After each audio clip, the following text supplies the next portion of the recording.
Hi ಹಾಲ್ ಎಲ್ರಿಗೂ ನಮಸ್ಕಾರ. ಇವತ್ತಿನ ನಿನ್ನ ಜೊತೆ ನನ್ನ ಕತೆ ಧಾರಾವಾಹಿಯಲ್ಲಿ ಏನೆಲ್ಲ ಆಗುತ್ತೆ ಅಂತ ನಾನು ನಿಮ್ಗೆ ಹೇಳ್ತೀನಿ. ಅಲ್ಲಿವರೆಗೂ ಯಾರೆಲ್ಲ ನನ್ನ ಚಾನಲ್ ನೋಡ್ತಿದ್ದಾರೆ ಪ್ಲೀಸ್ ಸಬ್ಸ್ಕ್ರೈಬ್ ಮಾಡ್ಕೊಂಡು ನೋಡಿ. ಸಂಚಿಕೆ ಶುರುವಿನಲ್ಲಿ ಯಾರಿಗೂ ಅನ್ಯಾಯ ಆಗೋದು ಬೇಡಪ್ಪ, ಯಾರಾದರೂ ಒಳ್ಳೆ ಲಾಯರ್ ಇದ್ದರೆ ನೋಡಿ ನಾವು ಕೇಸನ್ನ ಮುಂದುವರ್ಸೋಣ. ಯಾಕಂದರೆ ನನಗೆ ಭೂಮಿ ಮೇಲೆ ಸ್ವಲ್ಪ ಕಾಳಜಿ ಇದೆ.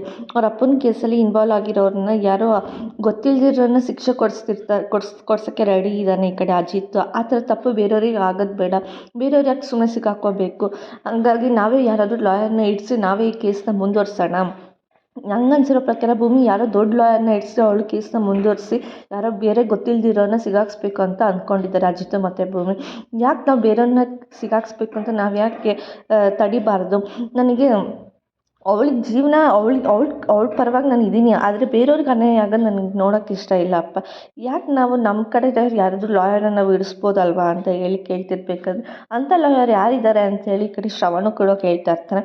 ನನಗೆ ಅನಿಸೋ ಪ್ರಕಾರ ನೀವೇ ಅಂಥ ಲಾಯರ್ ಆಗಿರ್ಬೋದಿತ್ತು, ನೀವು ಲಾಯರ್ ಆಗಿದ್ರೆ ತುಂಬ ಚೆನ್ನಾಗಿರ್ತಿತ್ತು ಅಂತ ಹೇಳಿ ಹೇಳ್ತಾ ಇರಬೇಕಾದ್ರೆ ಅವನಿಗೂ ಕೂಡ ಯೋಚನೆ ಆಗ್ತಾ ಇರುತ್ತೆ. ಅವನು ಕೂಡ ಯೋಚನೆ ಮಾಡ್ತಾ ಇರ್ತಾನೆ. ನಾನು ಕೂಡ LLB ಮಾಡಿದ್ದೀನಿ, ಈ ಕೇಸನ್ನ ನಾನೇ ತೊಗೋಬೇಕು ಅಂತ ಅಂದ್ಕೊಳ್ತೀನಿ. ನಿನಗೆ ಇಷ್ಟ ಇದೆ ಅಲ್ವಾ ನಾನು ಈ ಕೇಸ್ ತೊಗೊಳ್ಳೋದು? ಈ ಕೇಸನ್ನ ನಾನೇ ತೊಗೊಂಡು ನಾನೇ ಇನ್ವಾಲ್ವ್ ಆಗಿ ಏನೇನಾಗಿದೆ ಅಂತ ನಾನೇ ಎಲ್ಲ ವಿಚಾರಿಸ್ತೀನಿ, ಈ ಕೇಸ್ ನಾನೇ ತೊಗೊತೀನಿ ಅಂತ ಹೇಳಿ ಹೇಳ್ತಾ ಇರ್ತಾನೆ. ಥ್ಯಾಂಕ್ಸ್ ಅಪ್ಪ, ನೀವು ಈ ಕೇಸನ್ನ ತೊಗೊತೀನಿ ಅಂತ ಹೇಳಿ ಒಪ್ಕೊಂಡಿದ್ದಕ್ಕೆ ಅಂತೇಳಿ ಅಶ್ವಿನಿ ಹೇಳ್ತಾ ಇರಬೇಕಾದ್ರೆ ನನಗೆ ಭೂಮಿ ಅವ್ರ ಅಮ್ಮ ನಿರಪರಾಧಿ ಅಂತ ಪ್ರೂವ್ ಮಾಡಬೇಕು ಅನ್ನೋ ಒಂದು ಇಂಟೆನ್ಷನ್ಕಿನ್ನ ಅವ್ರ ಅಪ್ಪನ ವಿಷಯದಲ್ಲಿ ಬೇರೆಯವ್ರನ್ನ ಸಿಗಾಕ್ಸ್ತಿದ್ದಾರಲ್ಲ ಇವರಿಬ್ಬರು, ಅದನ್ನ ನೋಡೋಕೆ ನಂಗೆ ಸಹಿಸೋಕ್ಕಾಗ್ತಿಲ್ಲ. ಹಂಗಾಗಿ ಈ ಕೇಸನ್ನ ನಾನೇ ತೊಗೋಬೇಕು ಅಂತ ಅಂದ್ಕೊಂಡಿದ್ದಷ್ಟೇ ಹೊರತು ಬೇರೆ ಇನ್ನೇನು ಅಲ್ಲ ಅಂತೇಳಿ ಕಡೆ ಶ್ರವಣ್ ಕೂಡ ಹೇಳ್ತಾ ಇರ್ತಾನೆ. ಸರಿ ಅಪ್ಪ, ಈ ಕೇಸನ್ನ ನೀವೇ ಮಾಡಿರಿ, ನೀವೇ ಚೆನ್ನಾಗಿ ಮಾಡ್ತೀರಾ ಅಂತೇಳಿ ಈ ಕಡೆ ಅಶ್ವಿನಿ ಕೂಡ ಹೇಳ್ತಾ ಇರ್ತಾಳೆ. ಈ ಕಡೆ ಭೂಮಿ ಹಾಗೂ ಸಂಗೀತ ಇಬ್ಬರೂ ಕೂಡ ಯೋಚನೆ ಮಾಡ್ತಿರ್ತಾರೆ. ಈಗ ಅಜಿತ್ಗೆ ಹೇಗೆ ನಾವು ಟೀ ಕುಡಿಸೋದು, ಏನು ಮಾಡೋದು ಅಂತೇಳಿ ಯೋಚನೆ ಮಾಡ್ತಾ ಇರಬೇಕಾದ್ರೆ ಈ ಕಡೆ ಭೂಮಿ ಕೂಡ ಮತ್ತೆ ಟೀ ಕಾಸ್ತಾ ಇರ್ತಾಳೆ. ಅದಕ್ಕೆ ಸಂಗೀತ ಇದ್ದಳು, ಏನಾದರೂ ಮಾಡಿ ಇವನಿಗೆ ಟೀ ಕುಡಿಸ್ಬೇಕಲ್ಲ, ಚಾಲೆಂಜಲ್ಲಿ ಅವನ್ನ ಸೋಲಿಸ್ಬೇಕಲ್ಲ, ಏನು ಪ್ಲ್ಯಾನ್ ಮಾಡೋದು ಅಂತ ಹೇಳಿ ಸಂಗೀತ ಯೋಚನೆ ಮಾಡ್ತಿರ್ಬೇಕಾದ್ರೆ ಇಲ್ಲ ಅತ್ತೆ, ಏನಾದರೂ ಒಂದು ಪ್ಲ್ಯಾನ್ ಮಾಡಲೇಬೇಕು, ನಿಮ್ಮ ಮಗ ಗೂಬೆ ಅವನು ಅಂತ ಹೇಳಿ ಹೇಳ್ತಾ ಇರಬೇಕಾದ್ರೆ ಏನು ಮಾತಾಡ್ತಿದ್ಯಾ ನನ್ನ ಮಗನ ಬಗ್ಗೆ ಅಂತ ಕೇಳಿದಾಗ ಅಯ್ಯೋ ಸಾರಿ ನಿಮ್ಮ ಮಗಂಗೆ ಹೇಗಾದರೂ ಮಾಡಿ ಟೀ ಕುಡಿಸ್ಬೇಕು, ಚಾಲೆಂಜಲ್ಲಿ ಸೋಲಿಸ್ಬೇಕು ಅಂತ ಹೇಳಿ ಅನ್ನಕ್ಕೆ ಬಂದೆ ಅಂತ ಹೇಳಿ ಅಂತ ಇರ್ತಾಳೆ. ಹೌದಾ, ಸರಿ ಇರು, ಅವನೀಗ ವಾಕ್ ಮುಗಿಸ್ಕೊಂಬರ್ತಾನೆ, ಅವ್ನು ಬಂದಿದ್ದಾನೆ ಅಂತ ನೋಡ್ಕೊಂಬರ್ತೀನಿ ಅಂತ ಹೇಳಿದಾಗ ಅವ್ನು ಆಲ್ರೆಡಿ ಬಂದಿರ್ತಾನೆ. ಭೂಮಿ ಕೂಡ ಹೋಗಿ ಟೀ ತೊಗೊಂಡು ಬಂದು ಕೊಡ್ತಾಳೆ. ಭೂಮಿನೂ ಕೂಡ ಬರ್ತಾಳೆ ಟೀ ತೊಗೊಂಡು. ಸಂಗೀತ ಕೂಡ ಕರಿತಾ ಇರ್ತಾಳೆ ಟೀ ತೊಗೊಂಬಾ ಅಂತೇಳಿ. ಅವನು ಕೂಡ ಟೀ ತೊಗೊಳಕ್ಕೆ ಅಂತೇಳಿ ನಿಂತ್ಕೊಂಡು ಟೀ ಕುಡಿಯೋಕ್ಕೆ ಅಂತ ಬಂದಾಗ, ಇಬ್ಬರು ಪ್ಲ್ಯಾನ್ ಮಾಡ್ಕೊಂಡೇ ಬಂದಿದ್ದೀರಾ ನೀವು? ನಾನು ಯಾವುದೇ ಕಾರಣಕ್ಕೂ ಟೀ ಕುಡಿಯಿಲ್ಲ, ಅದೇನಾದರೂ ಆಗಲಿ ನಾನು ಟೀ ಕುಡಿಯಲ್ಲ ಅಂತ ಹೇಳ್ತಾ ಇರ್ತಾನೆ. ಇಲ್ಲ, ನೀವು ನಿನ್ನೆ ಒಂದೇ ಸಲ ನಾನು ಟೀ ಕುಡಿಯಲ್ಲ ಅಂತ ಹೇಳಿದ್ಕಣೋ, ಇವಾಗ ಕುಡಿಯೋ ಅಂತೇಳಿ ಸಂಗೀತ ಹೇಳ್ತಿರ್ಬೇಕು. ನೋ, ನೆವರ್ ಚಾನ್ಸ್, ನೀವು ಏನೇ ಬಕ್ರ ಮಾಡಿದ್ರು ನಾನಂತೂ ಬಕ್ರ ಆಗಲ್ಲ, ನಾನು ಟೀ ಕುಡಿಯಲ್ಲ ಅಷ್ಟೇ ಅಂತೇಳಿ ಹೋಗ್ತಾರೆ.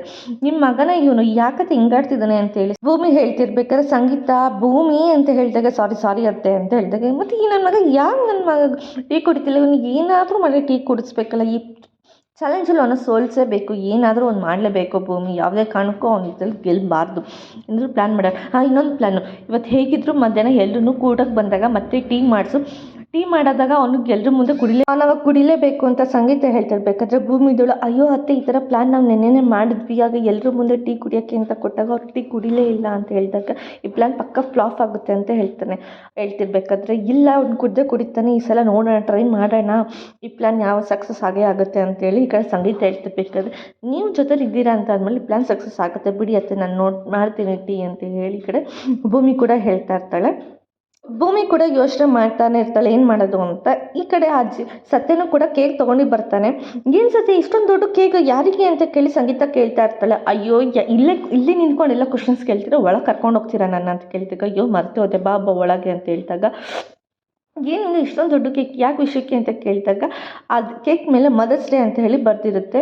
ನಿನ್ನ ಮಗ ನಿಮಗೋಸ್ಕರ ಇದು ಕೇಕ್ನ ಆರ್ಡರ್ ಮಾಡಿದ್ದು, ತಂದಿದ್ದಷ್ಟೇ ನಾನು ಆರ್ಡರ್ ಮಾಡಿರೋದೆಲ್ಲ ಅವನು ಅಂತೇಳಿ ಸತಿ ಹೇಳ್ತಿರ್ಬೇಕಂತೆ. ತುಂಬ ಥ್ಯಾಂಕ್ಸ್ ಕೊಡೋ ಅಜಿತ, ನೀನು ನನ್ನ ಬರ್ಡೇಗೆ ನೀನು ನನಗೆ ವಿಶ್ ಮಾಡಿರಲಿಲ್ಲ, ಬೆಳಗ್ಗೆ ನೀನೆಲ್ಲೋ ಟೆನ್ಷನ್ಲೇ ಮರ್ತುಬಿಟ್ಟಿದ್ಯಾ ಅಂತೇಳಿ ನಾನು ಅಂದ್ಕೊಂಡಿದ್ದೆ, ಪ್ರತಿ ಸಲನೂ ವಿಶ್ ಮಾಡ್ತಿದ್ದೆ, ಈ ಸಲ ವಿಶ್ ಮಾಡಿರಲಿಲ್ವಲ್ಲ, ನನಗೆ ಯಾಕೋ ಒಂಥರ ಅನ್ನಿಸ್ತಿತ್ತು ಅಂತ ಹೇಳಿದಾಗ ಅವಾಗ ಅಜಿತ್ ಕೂಡ ಹೇಳ್ತಿರ್ತಾನೆ, 9 ತಿಂಗಳು ಹೆತ್ತು ಹೊತ್ತು ಸಾಕಿದೆ ನೀನು ನನಗೆ. ಯಾವುದೋ ಒಂದು ದಿನ ನಾನು ಮರಿಬೋದು, ಆದರೆ ಇವತ್ತಿನ ದಿನ ಅಂತೂ ನಾನು ಮರೆಯೋದೇ ಇಲ್ಲ ಯಾವುದೇ ಕಾರಣಕ್ಕೂ. ನೀನು ಯೋಚನೆ ಮಾಡಬೇಡ, ನಾನು ನಿನ್ನ ಮಗ ಯಾವುದೇ ಕಾರಣಕ್ಕೂ ನಿನ್ನ ಕೊನೆ ತನಕ ನಾನು ನೋಡ್ಕೊತೀನಿ. ನಿನ್ನ ಮುಖದಲ್ಲಿ ಖುಷಿಯಾಗಿರಬೇಕು, ನಿನ್ನ ತುಟಿಲಿ ಖುಷಿ ಕಾಣ್ತಾ ಇರಬೇಕು, ಅದಕ್ಕೋಸ್ಕರ ನಾನು ಏನಾದರೂ ಮಾಡ್ತೀನಿ ಅಂತೇಳಿ ಈ ಕಡೆ ಅಜಿತ್ ಕೂಡ ಹೇಳ್ತಿರ್ತಾನೆ. ನನಗೆ ಗೊತ್ತು ಕಣೋ, ನೀನು ನನಗೆ ತುಂಬ ಚೆನ್ನಾಗಿ ನೋಡ್ಕೊಳ್ತೀನಿ, ನೀನು ತುಂಬ ಒಳ್ಳೆಯವನು ಅಂತ ಹೇಳ್ತಿರ್ಬೇಕಾದ್ರೆ, ನಾನು ಯಾರ ಮಗ ಹೇಳೋ, ನಿನ್ನ ಮಗ, ನೀನು ಕಳಿಸಿರೋ ಬುದ್ಧಿನೇ ತಾನೇ ನನಗೂ ಇರೋದು. ನಾನು ಒಳ್ಳೆಯವ್ನು ಆಗಿರಲೇಬೇಕು ತಾನೇ, ಅದಕ್ಕೆ ತಾನೇ ಇಷ್ಟು ಪೊಲೀಸಾಗಿರೋದು ನಾನು ಅಂತ ಹೇಳಿ ಈ ಕಡೆ ಅಜಿತ್ ಕೂಡ ಹೇಳ್ತಾ ಇರ್ತಾರೆ. ಅದಕ್ಕೇ ನೀನು ಯಾವುದೇ ಕಾರಣಕ್ಕೂ ಯಾವ ವಿಷಯಕ್ಕೂ ನೀನು ಬೇಜಾರು ಮಾಡ್ಕೊಬಾರ್ದು. ನೀನು ನಗ್ನಗ್ತಾ ಖುಷಿಯಿಂದ ಮನೆಯವ್ರ ಜೊತೆ ಎಲ್ಲನೂ ಖುಷಿಯಿಂದಾಗಿರಬೇಕು ಅಷ್ಟೇ. ಈ ಗಿಫ್ಟ್ ನಿನಗೋಸ್ಕರ, ಸ್ಪೆಷಲ್ ಗಿಫ್ಟು ನಾನು ನಿನಗೆ ತಂದಿದ್ದು ಅಂತೇಳಿ ಹೇಳ್ತಾ ಇರ್ತಾನೆ.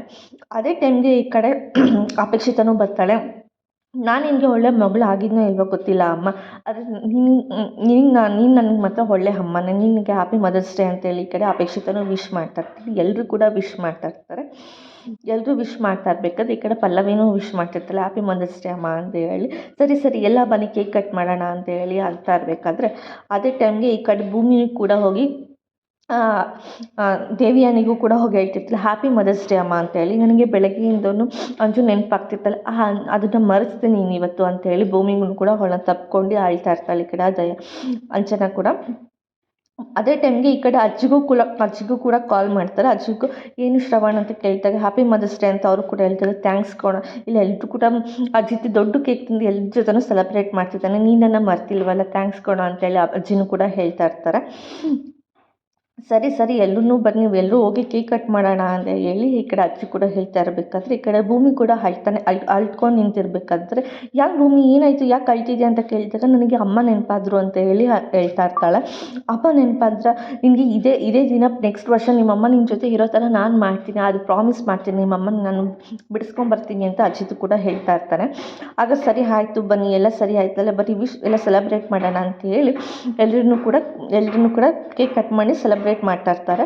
ಅದೇ ಟೈಮ್ಗೆ ಇಲ್ಲಿ ಶ್ರವಣ್ ಮನೆಗೆ ಒಂದು ಕೊರಿಯರ್ ಬರುತ್ತೆ. ಹೋಗ್ಬಿಟ್ಟು ಅಶ್ವಿನಿಗೆ ಕಲೆಕ್ಟ್ ಮಾಡ್ತಾಳೆ. ಏನು ಕೊರಿಯರ್ ಇದು, ಯಾರು ಕಳಿಸಿರ್ಬೋದು ಅಂತೇಳಿ ಅವಳು ಕೂಡ ಗಾಬರಿಯಾಗಿ ಅವಳು ಏನದು ಅಂತೇಳಿ ಯೋಚನೆ ಮಾಡಿ ತೆಗಿಯೋಣ ಅಂತ ಹೇಳ್ಬಿಟ್ಟು ನೋಡ್ತಿರ್ಬೇಕಾದ್ರೆ ಅದೇ ಟೈಮ್ಗೆ ಶ್ರವಣ್ ಬಂದು, ಅಪ್ಪ ಒಂದು ಕೊರಿಯರ್ ಬಂದಿದೆ ಅಂತ ಹೇಳಿದಾಗ, ಅದನ್ನು ಓಪನ್ ಮಾಡು ನಿನಗೆ ಗೊತ್ತಾಗುತ್ತೆ ಅಂದಾಗ, ಹೌದಾ ಸರಿ ಆಯಿತು ಅಂತೇಳಿ ಅವಳು ಕೂಡ ಓಪನ್ ಮಾಡ್ತಾಳೆ ಶ್ರವಣ್ ಮುಂದೆ. ಅದು ನೋಡಿದ್ರೆ ಲಾಯರ್ ಕೋರ್ಟ್ ಆಗಿರುತ್ತೆ.